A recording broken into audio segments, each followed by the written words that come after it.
Jou lewe verander die oomblik wat denke verander. Voor my denkskyf het ek geglo ek moet net harder werk, net om kop bo water te hou. Ek het gedink stres is normaal, ek het gedink finansiële druk is maar hoe dit is.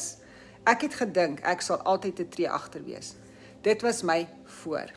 My voor was salaris tot salaris lewe, konstant bekommernis, vasgevang gevoel, skuldig gevoel omdat ek meer wou hê, vir myself sê ek is nie gereed nie. Wag vir die perfekte oomblik. Maar hier is wat alles verander het. My na het begin die oomblik toe ek vir myself sê, dit is tyd om anders te dink. My na het geword, ek verdien finansiële asemruimte, ek verdien stabiliteit, ek kan iets nuuts leer.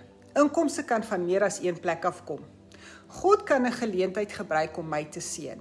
Ek hoef nie perfek te wees nie, net gewillig. Die waarheid is, jou lewe verander nie tot jou denke verander nie.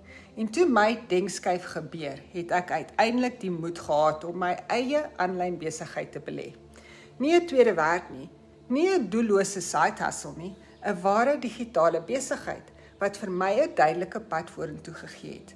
So, as jy nou in jou voorsit, jou na kan vandag begin. Kommentaar info en ek wys vir jou die presiese blueprint wat my denke en my inkomste verander het. Jou lewe verander die oomblik jy verander.